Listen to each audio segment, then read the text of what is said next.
All right, glad to see everyone here. Glad to see folks out and about. It is good to be out. I think this is the second in-person speech that I've given since COVID hit, and so glad to be here. This is the fifth time I've been in Southern California the last 2 months. So I've been living on airplanes, coming out here and traveling around the country. It's been quite a busy time for our show. We launched our Black Star Network, digital network, September 3rd, and so we've been busy with that, shooting interviews all around the country, and so spent time this week in Brunswick, Georgia, Wednesday and Thursday for the black pastors who gathered at the trial of the 3 white men who were on trial for killing Ahmaud Arbery. And so there Wednesday and Thursday, and there was in New York City yesterday doing some interviews, and flew here last night. So I was always glad to be among folks who understand what our commitment is and what we're trying to do. And so glad to see all of you here, folks who watch the show, who support the show. Thank you so very much. And again, glad to be here because events like this are critically important. And I want to get right into it. But before I do this, I got to go ahead and say this here. Y'all shouted out all the folks with the D9. I know there were some other brothers here who are members of Sigma Pi Phi, who are Archons. So shout out to, raise your hand if you are. Got one here. Got to shout them out. And then, of course, I don't know how a Kappa sat next to me. Said, what you say, pole mark or something like that, what y'all call it? Man, just call it damn president. Just got calling all the names. Just, and he was talking the trash. I had to remind him. I said, without Alpha, y'all just cap aside. And I don't know why. He said, normally it's an Omega who says something stupid to the speaker before they speak. So always the first rule: leave the speaker alone until after. Never see that. You know he wasn't Alpha because that was not a smart move. Talk trash to me before I speak. But it's all good. It's all good. So I appreciate Kappa. Somebody got to work with Alphas. So I appreciate that. But it's all good. It's all right. I mess with all of them. Some folk take it personal. I tell them get over it. Alpha's still your daddy. That goes for the AKs and the Deltas too. Don't even worry about it. That's right. Y'all know. Y'all got to start with us. That's right. Y'all came to be trying to put yourself in the front. Don't even try it.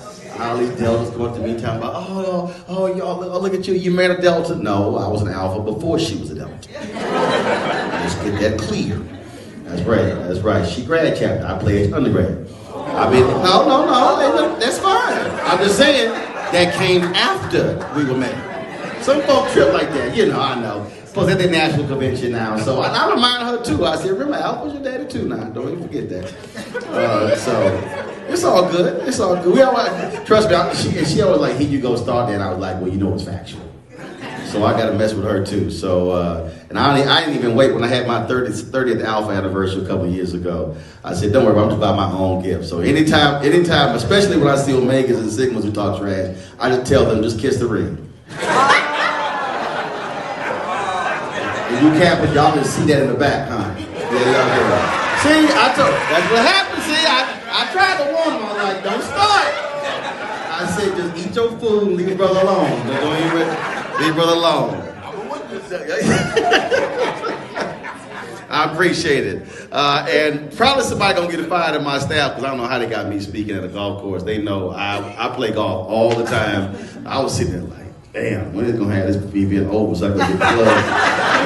Y'all don't understand. I've been playing golf since I was in college. So I see a golf course, I will cancel many a meeting. Y'all think I'm lying. I was on the food bank board. They said, we moved the meeting from 2 to 4. And I'd already planned to play after the meeting. So y'all can send me the minutes. I did not make that meeting. I was on a golf course, trust me. You can just give me 30 minutes heads up. That's all I need. You ain't got to call me 2 weeks in advance. That's how we play. That's how we play. We get it in. So we always are doing that. So listen, I appreciate the golf ball. See, I like that. See, my man said, I had a gift for you. Some Tyler's Pro V1s. I'm like, thank you. I said, plus, I see a smart man, he ain't bring no pinnacles or something like that and hard golf balls. See, those are good golf balls. There you go. See, smart. See, you called the head. See, your daddy must have been an alpha. See, I know. Smart man, smart man, smart man, smart man. All right, folks, let's get right to it. I was, as you were talking beforehand, as folks were coming in, and obviously this is about grassroots politics, and I was contemplating how to title it. Because anytime you talk to this many black people, you figure most of them go to church. Maybe. Some of y'all looking like, uh-oh. COVID has bailed a whole bunch of y'all out, but y'all now can go to church online. Y'all like, woo! Bedside Baptist is no longer a bad phrase. Look at y'all in the back like we ain't going back ever, see? That's fine, y'all can go to church online, just send your tithe. Just send your tithe. That's right, Cash App, PayPal, Venmo, Zelle, send your tithe. Use all of them. So anytime you meet with this many black folks, you gotta go ahead and tag your text. Now the person next to you they have no idea what tag your text means. That means they do not go to church. Yeah, some of y'all like, what, you know what that was, tag your text? See, where you from? Here, California. There you go, right there, that's the problem, right there. See? Anybody black in the South, tag your text, what does that mean? Y'all don't know it. Nobody from, okay, I'm just going to head. Y'all gonna be on the show come Monday. So typically when the preacher says, now let me tag my text, let me give the title of the sermon. See, y'all in the back, oh, see, look at y'all. Oh, that's what that means. Oh, okay. See, now when y'all go home to Mississippi, Alabama, y'all like, nah, I know what the preacher talking about. They always said we tag my texts, so let me do this here and title this, Praying Ain't Enough. I see some of y'all might get real scared right now. I don't know how many politicians you talk to, but people love to say, I'm praying for you. I have covered politics my whole life. And I've heard that phrase, and I keep saying, if politicians will tell you, I appreciate all the prayers, but that will not fund a campaign. Right. You ask any politician, they'll tell you. They'll tell you, people say, oh, I'm praying for you. We got your back. I lit a candle for you. And they sit there like, man, okay, I appreciate that, but that ain't gonna do it. Now, it doesn't mean that we don't believe in the power of prayer. But the reality is, when you are running for office, when you're trying to change something, when you're trying to build something, you literally have to put infrastructure together. You've got to put a team together. You've got to have a plan of action. And there are a lot of people who are great and wonderful people, and they are committed public service, but they have no idea how to win. And when we talk about winning, it requires resources, it requires teams, it requires folks who are now doing social media, who are doing video. It still requires signs and billboards and all of those things that go in line with it. And see, someone in the back like, ooh, thank you. Sound like somebody been through a lot of begging, like, y'all have got to give. And see, we are also stuck in this mindset that, oh, well, I can't afford to give. Well, if all these black celebrities would just give, without realizing that in many places you have spending limits. Yes. That's one. Two, reality is collective resources still matters. When Bernie Sanders ran for president, average gift was $27. If you look at when President Barack Obama ran for office, there were people who would give, some people were tithing literally $10, $20 a month. Well, over the course of a year, $20 a month is $240 a year. That money simply was adding up. And so you do that times 200 people, then you actually see real numbers. And then people say, well, we want to see change, we want things to happen, but what I always say is you're not going to see anything happen unless you literally elect the very people who can make those things happen. And so we have become so accustomed in this country to also only focusing on what happens in Washington, D.C. Or if you're in this state, what happens in your state capital, Sacramento, without realizing that nearly every person, not nearly every person is greater impacted by what happens locally. I'm talking about if you really begin to break down politics. I'm talking about in its most basic and simple form. Is what happens just outside of your door. Okay, so you live in a neighborhood. You're tired of people who are speeding up and down the roads. Then you say, we need to have some speed bumps. Ask the most basic question. How do speed bumps get installed? Who has that authority? Who delegates that? Is it the city? Is it the county? Exactly who does it? That's local politics. When you begin to talk about how do you transform neighborhood, we're talking about street lights or new sidewalks or sewer systems, and you have flooding issues, that is likely going to be a city issue. If you live outside of a city, who handles law enforcement? Typically, it is the sheriff. Those are local issues. And there are people who are walking around today who are utterly clueless about politics. And I mean people, not folks who don't have college degrees. I mean people who have college degrees and graduate degrees. People just don't know how to connect the actual dots. Because what we've done in this country, we've completely obliterated civics in this country. Yes. What is that? I mean, I can't tell you how many people I run into where they think they live somewhere and they go, well, Congressional Black Caucus is not helping me. I'm like, because they don't even represent you because you have no idea who your member of Congress is. If you would go around, seriously, just start with your family and say, okay, who is your member of Congress?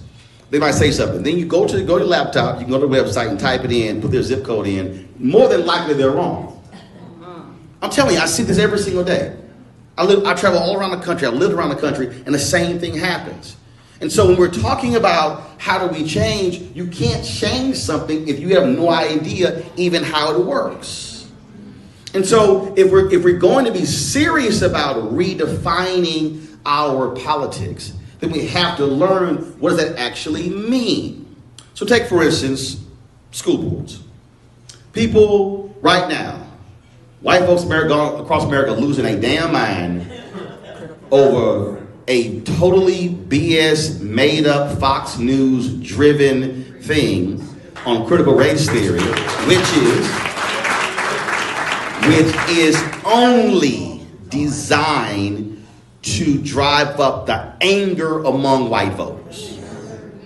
One fact, the election in Virginia was over the first Tuesday in November. There was a complete drop-off over the mentioning of critical race theory on Fox News and all the conservative networks, conservative talk radio. Oh, so November 2nd, it was the biggest issue in the country. November 4th, no big deal. And I said a year ago, after Trump lost, I said, look, they're going to need white people to be angry in order to vote in the next election.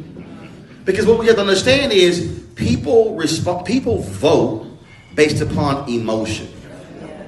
One of Democrats' biggest weaknesses is they try to appeal to the logic and the common sense. No, seriously. When people are pissed, when they're angry, they're motivated. When a person isn't pissed or angry, they're like, okay, I might vote, I might not. That's what happens. And so you saw that happen and then when they threw it out there and the folks jumped on it, there were people who, I live in Loudoun County in Virginia, there were people who were coming to the school district. I'm talking about 200 people signing up, railing against critical race theory. The superintendent's going, we don't teach it. We don't teach it. We don't teach it. Not in our schools. But if you also need to understand what the game was, because the game was not critical race theory. I mean, they literally even talked about it. Christopher Ruffo, you saw him when he was on Joy and Reed shows and other shows. He even tweeted this. The issue was not critical race theory, which first, look, I have run 3 black newspapers, news editor of a black website, Tom Joyner's BlackAmericaWeb.com, Tom Joyner, TV One, major broadcasting cable network, written for Savoy magazine. This is my now 14th black media experience. In my entire career, I didn't write a damn thing about critical race theory. Now, you ain't gonna find nobody blacker than me who's worked in black-owned media my entire career and had never come across critical race theory until these folks started losing their damn mind last year. And don't know. Because it was only being taught on a very high level in law schools. But that was not the issue. The issue was not critical race theory. The issue is if we could lump anything dealing with race under the critical race theory banner, that would then tick them off. That was the real issue. So when you had DEI, diversity, equity, and inclusion, all coming about after the death of George Floyd, that's what the whole issue was. The issue was the changing demographics of America and what's happening. That was the issue. And so the anger that has been fueling these folks is because the blowback of they do not want to see America being redefined. Why? Because we now actually have a voice. That's what I said today on Tiffany Cross Show on MSNBC. See, oftentimes we are responding to the wrong thing. We're not responding to what someone actually is saying. We are inferring what they said and then reinterpreting it. No, I'm listening to exactly what they say. And so when you hear the phrases, we're losing our way of life, you have to stop and go, what exactly do you mean by your way of life? All of the drama with Colin Kaepernick taking a knee. You see, people are not listening properly. This is not what it means to be American. Actually, it is. Because you can't condemn somebody for kneeling because he was protesting when it's literally the First Amendment.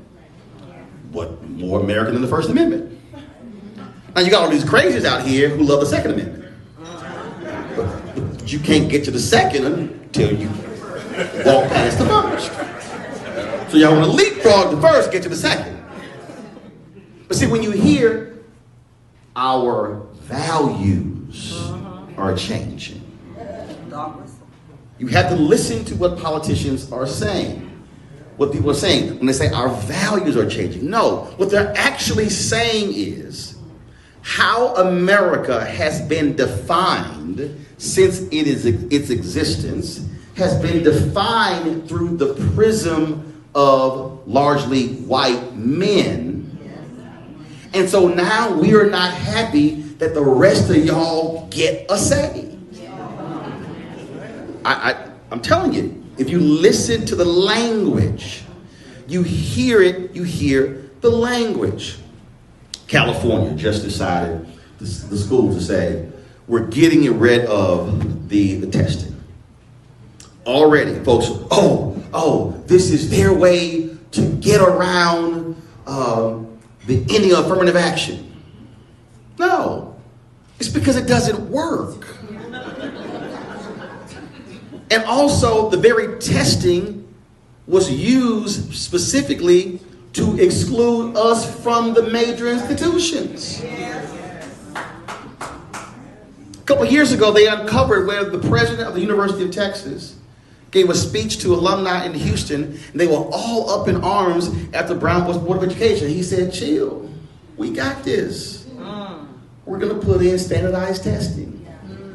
And they're not going to be able to pass. He said, so y'all relax. And that's exactly what happened. And so what you have to understand that we're now seeing is, you're seeing the game, the political game that's being played. And what's happening is folk are getting so caught up in somebody else's game that they begin to drive on their own. So people asking me, they're like, well, you should have that guy Ruffo on your show. I'm like, no. They're like, why? I said, because that's exactly what he wants. See, this is what they do. And Stephen Bannon actually said it. Over here, they talk about stuff. Then they like, okay, we're going to make this a thing. So then we're going to talk about it and build it up. And then we're going to attack over here why aren't y'all discussing this thing? And most liberals, especially white liberals, and I'm gonna break that down, go, oh my God, they're calling us anti-conservative. So what do? They then start talking about the thing that they said they were not talking about. So they then go, gotcha. We now have you talking about the thing that we created that was never a thing, and now it's now part of the mainstream. I literally saw it. I was like, I don't know why y'all keep, I'm like, y'all falling for the okie dokie, y'all go. And so the New York, all these people, no. We need to explain to them exactly what it is. I'm like, no, actually you don't, because they don't give a damn what it actually is. They want you talking about the very thing, because now they are determining what your content is. So if they can now drive your storyboarding, your narrative, they win. Ruffo had no problem when he went on Joanne Reed's show because he won. He's like, I got you talking about my issue that was never an issue. That's the political game that's being played. And so what happened was they went, damn, all of these white people are really upset. Then they say, well, wait a minute, we can now use the school boards as a route to now change the curriculum in a way we couldn't change it before. And look, this has been happening in the last 10 years. You had Tennessee, the State Board of Education, where they were trying to remove any reference of slavery, Jim Crow out of the textbooks. They tried it in Texas as well. Why does that matter? And why does this state matter? Again, connect the dots. There are only 3 important states for education. 3. Texas, New York State, and California. Why? Because Texas, New York State, and California buy more textbooks than all the other states combined. So when Texas, New York State, and California, if they can change the textbooks in one of those states, they literally are changing the textbooks in multiple states. That affects curriculum. And so their game plan right now is, how do you take control of the curriculum by going through your school boards?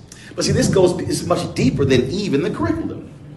Because the reason this gathering is important, the reason why pooling resources together is important, because you now have to also understand what controls the economics of communities. So, your school district, how large is the budget? $800 million. $500 million. $500 million. The city council, how large is the budget? 285. No, the budget. How large is the city budget? 285. 285? 285 million? Yep. 500 million for a school district? How about the county? What, billion? Okay, let's say billion. That's 1.7 billion. Those $4 billion for family. 4 billion. Got it. 4 billion, 500 million, 200 some odd million. Got it. It's 4.7 billion. Now ask the question, school board, how many bond initiatives have you had? School construction. Who has what contracts? Who controls the textbook contracts, the software contracts, janitorial contracts, the software contracts? No, not the teachers. No, I'm talking about contracts. I'm talking about the contracts, which is the money. So when you control the school district, when you control the board, you control the money. You now control who gets the money. You now control how the policies are written in terms of who you favor. Now you have people who go, oh, okay, fine, we don't want to use affirmative action. Okay, fine, we're going to change the rules. We're going to say we're going to give preference to businesses that reside within this zone. Well, if most of our businesses reside in this zone, then we then get a leg up on contracts. When you control the board, you can change the policy. If you look at most school districts around the country, the number of people who vote in school districts are lower than any other election, any other campaign. They're lower than city, because the attention that we pay more attention to presidential because it's national. It's all the media. Then you're talking about presidential, U.S. Senate races, congressional races. Then you go gubernatorial races. Then you go state races. And then once you get past that, the bottom just drops out. So you won, right? Who won on the school board? You did? What was the vote number? When I won, it's my, Oh, you had about 15,000 that particular year. yeah, A 15,000. little over 15,000. Okay. So how many people on the school board? 5, 5. Means 3 is the majority. yes. That means take over the school board, let's just say 45,000 votes. Okay, you ran for school board, total campaign budget, how much you raise? Campaign manager. 17,000. 17,000, okay, fine. So that means that if you say, okay, if we want to take over the entire school board, we need to raise $75,000. Yes. I want you to think. 5 positions. 5 positions. If you say, fine, we're going to sit here and raise $25,000 per position, or you say we're going to run a slate. We're going to run 5 people. We're going to go out and raise $125,000, and we're going to fund each candidate with $25,000 each. Right. And then the goal was to win 3 out of 5. Yes. I went 3 out of 5. I got majority of the school board. This is just basic vote counting. Yes.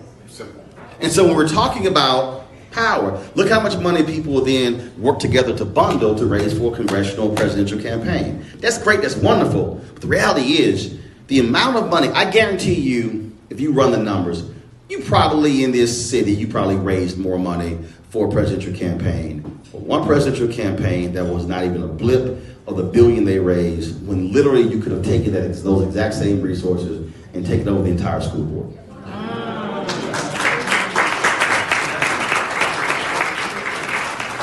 That's why this matters. Now take the exact same formula and now go to the city. Yes. You then go, okay, how many people on the school city council? Are they single member districts? Are they citywide? And then it's a question of, okay, fine, single member districts, okay, who lives in what district? How do we target that particular person? Most people, and then what you also do is, you'll be smart enough to go to people and say, look, you can't have 5, 6 damn people running because you're going to guarantee the incumbent is going to be able to win. You got to be able to consolidate power to have leverage when it comes to the resources. And so you might be sitting in here and you might be sitting here and say, oh man, the outset, she said this even raised $20,000. Okay, but just think about that. That literally can fund one candidate alone for a school board. Right. Now you begin to say, okay, hold up. So now let's rethink how we're doing this. But again, match how much you're raising to also what you now control by being able to change policy. You have to then go in and break down the numbers. See, one of the greatest mistakes that many African Americans make is we approach politics from the perspective of we want to focus. And I'll throw it out there. What would you say are the top 3 issues in the city? Throw it out. Pollution. roads, Pollution, water, roads, homelessness. No. Right. It's economics. No. Did you follow what I'm saying? Talk to him. No. It's economics. Every single thing you just said is determined by who controls access to the dollars. Right.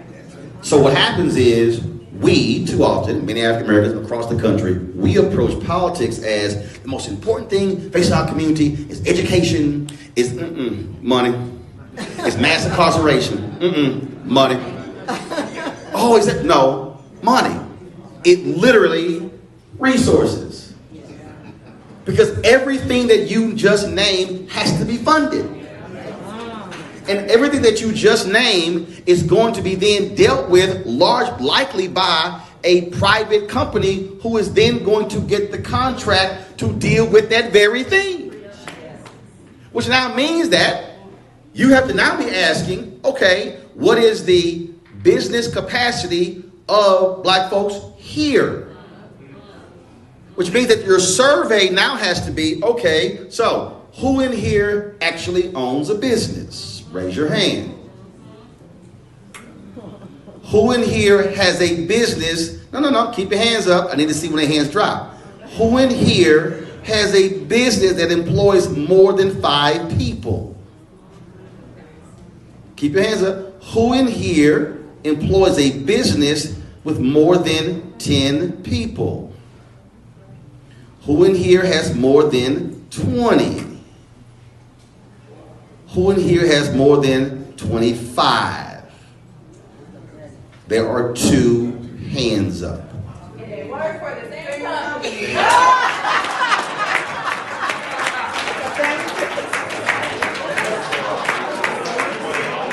Y'all work for the same company. No, but I need you to understand, pre-COVID, nationally, there were 2.6 million black-owned businesses in America. 2.5 million had 1 employee. They were doing an average revenue of $54,000 each. 7 years ago, we had 1.9 million black-owned businesses. We had 1.8 million with 1 employee, doing an average revenue of $110,000. That means that we added 700,000 more black-owned businesses, but the revenue got cut in half. So when people say we need more black-owned businesses, no, we need more black-owned business with capacity. Now, why does that matter? Well, if I'm talking about how do we access power and access economic power, you look at the contracting that goes on, if you're able to now tap into school board, city, county contracts, you're now able to grow and build businesses. You're able to grow and build businesses, you can employ more people. That impacts unemployment, that impacts wages, that impacts wealth. But more importantly, you now, by growing your business, now have the ability to actually fund more candidates. Right. Yes. It is literally controlling your own destiny. Right. This is how the game has been played. And so what we've done is, we have not done what Maynard Jackson did, who really understood this when he transformed the city of Atlanta. People talk about Atlanta being the Mecca. Remember, 1973, African Americans received 0.0012% of all contracts in the city of Atlanta. I didn't say 1%. No. I didn't say a half of a percent. I didn't say a quarter of a percent. 0.0012% of all contracts. He said his grandfather taught him there were 3 B's: the ballot, the book, and the buck. He used the ballot and the buck to drive the very issue. So when you look at Atlanta today, you cannot talk about Atlanta today unless you look at what Maynard Jackson put in place, and then behind him, Andrew Young, and then Maynard came back. Then, of course, you had Bill Campbell, Shirley Franklin, Kasim Reed, Keisha Lance Bottoms, and now they have the election going on right now. It is understanding how they use the power. He understood that the greatest economic engine, not only for Atlanta, but the state of Georgia, was the airport. When they rebuilt the airport, he said, let me tell you something. He said, unless y'all get more black people contract, there will be tumbleweeds. They'll be going down the runway before I allow this thing to be rebuilt. Wow. That's how it changed. And that's why when he left the mayor's office, not a single major law firm in Atlanta would hire him, because all of those white power brokers were pissed that he dared disrupt the economic engine in the city. And so if you're going to be talking about, how do you transform politics, Inland Empire, in this area, you have to lock in on the money. Because how are you getting beat? The money. The candidates with a war chest. Yep. If you ignore the money, you will always lose. Yes. Which now then means, okay, who are the people who are funding your opponents? See, what I'm trying to get you to see is this thing is not just about how can you come together to have an event to raise money to fund candidates. You literally have to be thinking about redefining the political and economic power structure, because that will then determine how you're able to advance. And so when you begin to study other folks, and so the question for me, it would be, okay, who gets the largest contracts in the city? Who gets the largest contracts on the school board? Who then are they funding? How many of us are supporting those very businesses? And then what are they funding in return to our community? So if you're pulling resources out of our community and then you're not giving it back, there's no return on investment, then we got a problem. Come on, y'all, listen. And so then when you now take, because I guarantee you, it always happens. Somebody sitting here, they're like, oh, okay, man, they said that, all right, they shout out Divine Nine. Well, I ain't a member of Divine Nine. That's fine. Everybody's not a member. But I want you to understand that one of the greatest things that we have in our community is that we have organizational infrastructure that is grossly misused.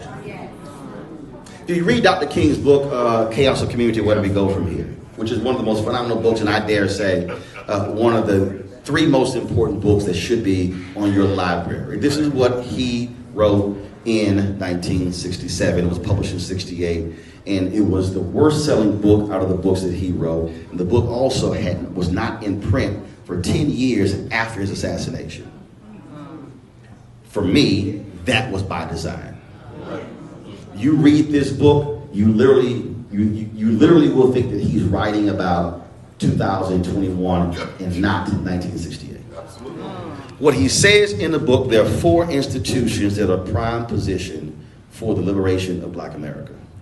The Negro Church, the Negro Press, he says fraternities and sororities, and professional and business organizations. So if you look in here, so I'll ask it this way, so whether it's Divine Nine or anything else, if you are a member of a largely Black organization, raise your hand. Okay. Put your hand down. That means that if you're talking about Divine Nine, Links, Laser Distinction, if you're talking about any number of groups, what Prince Hall Masons, what your Eastern Star, we can go on and on and on. These are all organizing entities with existing membership that are actually funded by themselves. They're not controlled by any external forces. If you take Divine Nine alone, no one funds us but us. Think about it. Yeah, you might have some corporate sponsors, but I'm talking about the reality is these are self-funded entities. Black fraternities and sororities actually represents the most sophisticated infrastructure in the Black community. Now, what I mean by that is you have to look at the organization, how are they set up? These are international organizations, national leadership, regional leadership, state leadership, grad chapters, undergrad chapters, and programming that goes all the way down to elementary school. We call that being horizontal, and vertical. Which means that if you are the general president of Alpha Phi Alpha, and when you make a decision and you press the button, it goes to every chapter around the world, and whatever that decree is it. If you don't abide by that, you can be removed or your chapter yanked. The NAACP doesn't structure that way. Yes, you're the NAACP headquarters in Baltimore. They have state conferences. They also have local chapters, but in many ways their local chapters are autonomous. Yes, they abide by a certain set of rules and procedures, but national cannot mandate nor dictate what they do. So what we have is we have organizational power that is only focused inward. I've said this to all of them. I gave the Brotherhood speech at the Alpha Convention 3 years ago in Baltimore. I said this to the Deltas, to the AKAs. We spend enormous amount of time and resources on bullshit.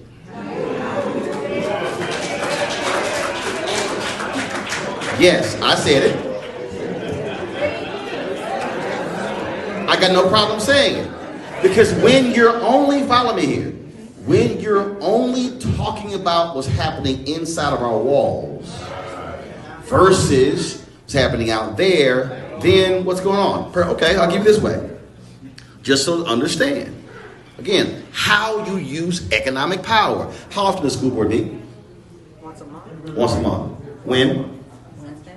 School board meets on Wednesday. Okay? Once a month, right? Twice a month. Districts are twice. Okay, twice a month. Okay. You got, I'm just going to take Divine 9. Again, I'm trying to walk you through how you use power. Divine 9, 9 organizations. Meet twice a month. That's it? Okay, let's just say twice a month. Fine.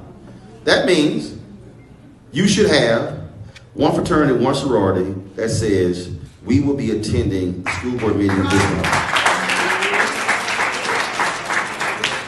The commitment is not every month. Because hell, you got 9. It's 9. Which two gonna have, who's gonna have December? So they don't meet in December, fine. Who's going to January? Got it. Who's in February? Who's in March? Who's in April? Who's in May? So now all of a sudden, you get a school board meeting. They look up. Who the hell these 20 people in black and gold? Who the hell these 50 women in pink and green?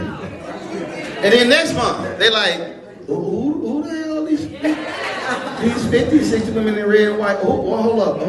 Who these people in blue and white? Hold up. Who these people in purple and gold? And who these people in, wait a minute, hold up. Now they sitting here like, do y'all know who these people are? Now, what does that now do for the black community? The black community now is saying, who the hell are these people in the black and gold? Because if we really want to be honest with ourselves, if we want to be honest, it's a whole bunch of our folk ain't never seen us. Because, now see, I know I'm stepping on toes. Because see, folks like, no, we have this program. No, that's inward. I'm talking about how are we leveraging our infrastructure externally. I'm talking about how do we use it to begin to say, yes, we're going to be funding this. Now see, here's the key. This is where Divine 9 get all screwed up. Folk go, oh yeah, but we can't impact our 501c3 status. No, first of all, the law says you cannot endorse candidates. It does not mean you cannot endorse policies.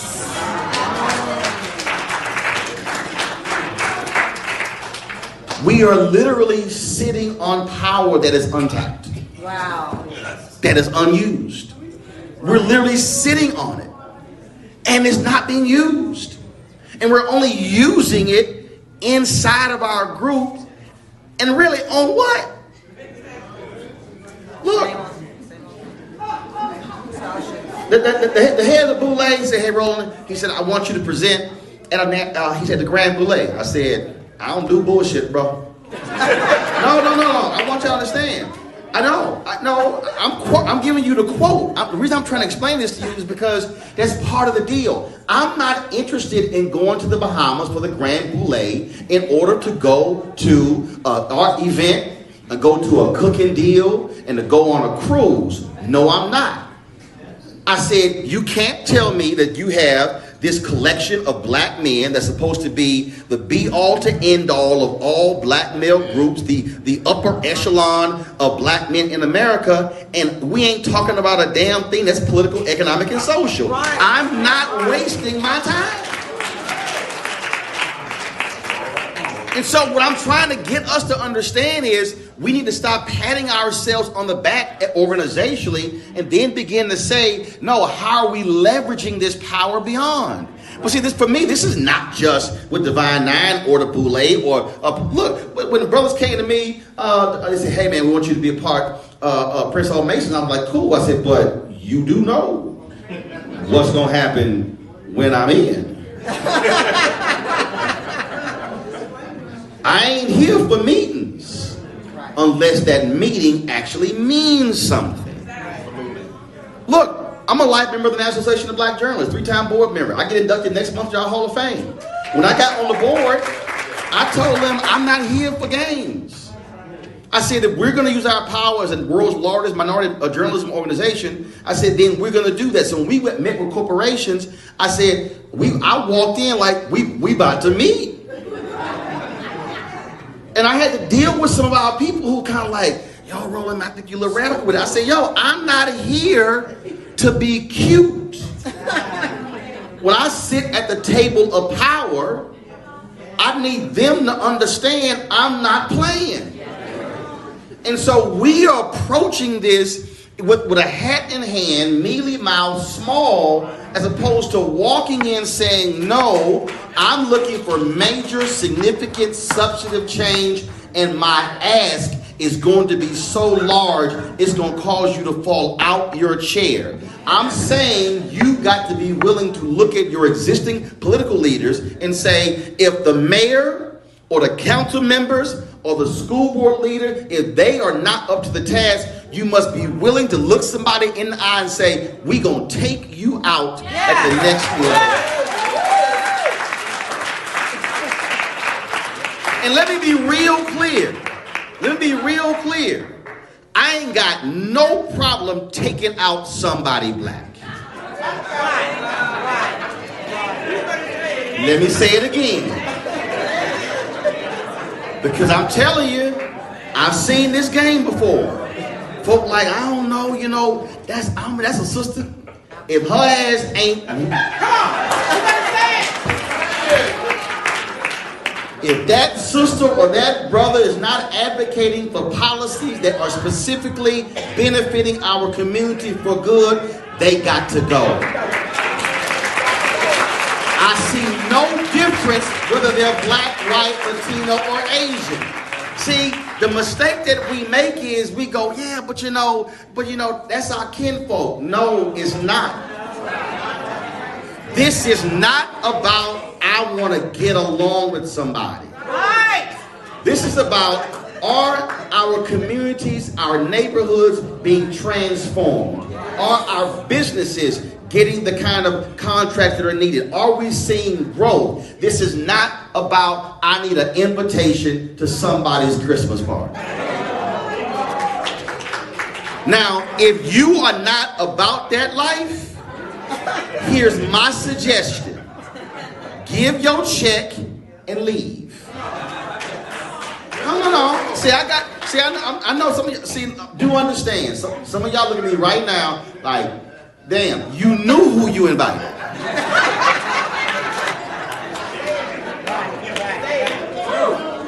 But the reason many of our communities are in the condition that they are in is because too many of us have been satisfied with status quo. I operate by that scene in the movie Malcolm X when Denzel went to the jail and Brother Johnson had been beaten by the police, and then he said, call the ambulance, and then they called the ambulance, and then the white cop came up to Denzel and he said, okay, he said, you came and got what you want, y'all can go, and he said, no, I'm not satisfied. And there are far too many of us in nice, cute positions with our nice salaries, driving our very nice cars, wearing our nice suits with nice titles, who are satisfied, yet we have not seen the kind of change when necessary. Do understand, I don't get invited to a bunch of the fun stuff with President Obama. Why? Because I was on his behind when he was president. Because see, I wasn't just happy to see a black first family. Too many black folks stayed at the inauguration parade all 8 years. Everybody else left. Everybody else was asking for stuff. I had black people around America saying, no, dog, we can't no, we really can't ask him for stuff because, you know, if we do that, the white folks gonna get mad. He might not win the second term. And I was like, so hold up. You ain't asking for something for somebody white you ain't never met who might do something 3 years from now? I said, you crazy. And people were like, man, but no, man, well, you really can't, we really shouldn't push that hard. I said, no. See, the thing is, we got so wrapped up in him being the first black president, we forgot he was the 44th. I can't ask the previous 43 for stuff and not ask the 44th. So I don't care if you a black governor or county leader or mayor or council member or school board leader. I have a full expectation that you are going to deliver because everybody else is demanding return on investment. The point of raising money to get somebody elected is for there to be a return on investment. And so that has to be our mindset, and we can't be afraid to make these demands. And so leaving here, you now really got to make an even more critical decision. And that is how hard you really are trying to change stuff. How hard are you really trying to redefine this community for the good? See, none of us want to think about it, but the reality is we all have an expiration date. And so the question you got to ask is, what are they going to say about me when I'm gone? But I don't mean just when I'm gone physically from this earth. What are they going to say about when I was the pole mark for the Kappas, or I was the general president for the Alphas, or when I led the AKs and the Deltas, or when I led the church coalition, or when I led the Prince Hall Masons? What are they going to say about when I was president, or when I was on the board, when I was an officer? What are they going to say about my tenure there? Are they going to say that they disrupted things and changed things? Or are they going to say stuff stayed the same as it always has been? I have no interest in anybody ever saying when Roland Martin was here, stuff stayed the same. See, I'm not afraid of them being afraid when I walk into the room. See, again, many of us have been raised, and this is the reality of white supremacy in America. Many of us have been raised, we walk into the room, we walk in head down, bowed, and we don't walk in loud and proud. I had somebody told me, they said, you know, you walk into the room like you belong here. I'm like, you damn right I do.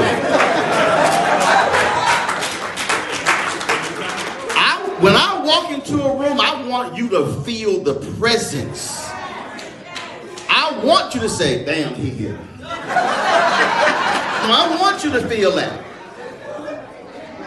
Because see, we can't keep playing this same. I'm telling you, I travel around the country. I cover news stories around the country. And what I see are too many of us who are so happy and excited just to be. That we look back and then stuff look the same. That simply cannot be the case. I'm not interested in people giving me no proclamations, keys to the city. I don't care about no resolutions. I mean, you can keep all that stuff. I want to know, does the city, the school district, does a county look different than it did before? And look, I'm telling you, I ain't afraid to hit nobody. If my mama and daddy was running something and I felt it was raggedy, mama and daddy would have a problem. I don't. We've got to have more people who don't give a damn about somebody else's opinion of them. In the history of Black America, you cannot show me people that redefine America who were nice and everybody got along with them. Even other black people. 1959, Roy Wilkins, head of the NAACP, called Dr. King a radical. The head of the NAACP said he a radical. King was like, appreciate that.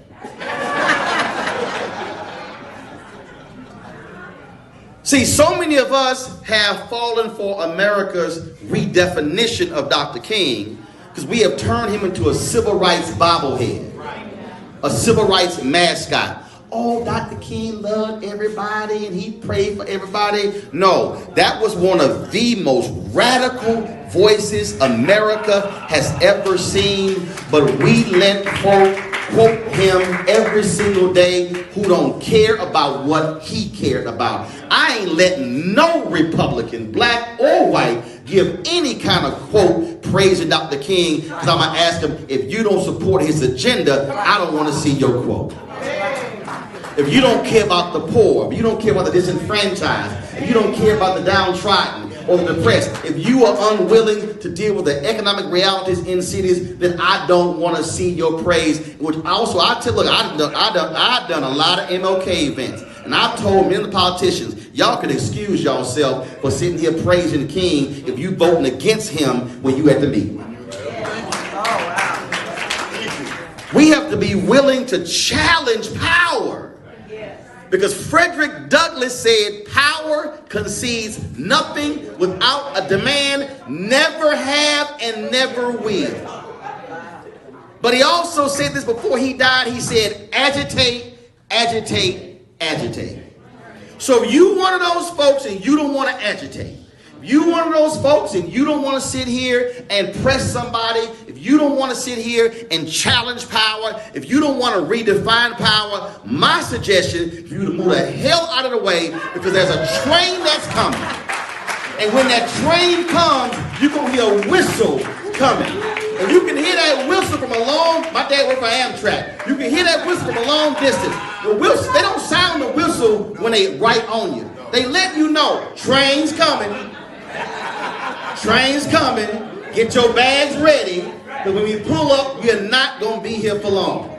And so there's some folk here in this city, in this county, in this state that are unwilling to move out the way. Tell them two things going to happen. Either you move for us to move forward or you're going to get run the hell over.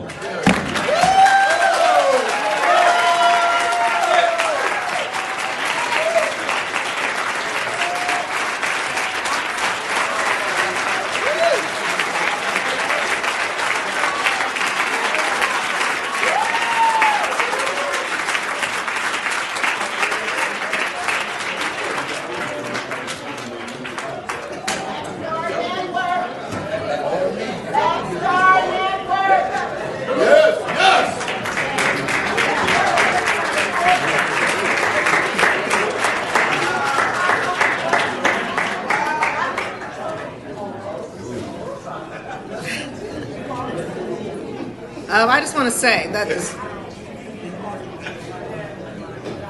I told you that's why I had him come, so I don't even have to talk because he just pretty much channeled everything. Thank you, Roland Martin. Thank you for being here and for doing what you did.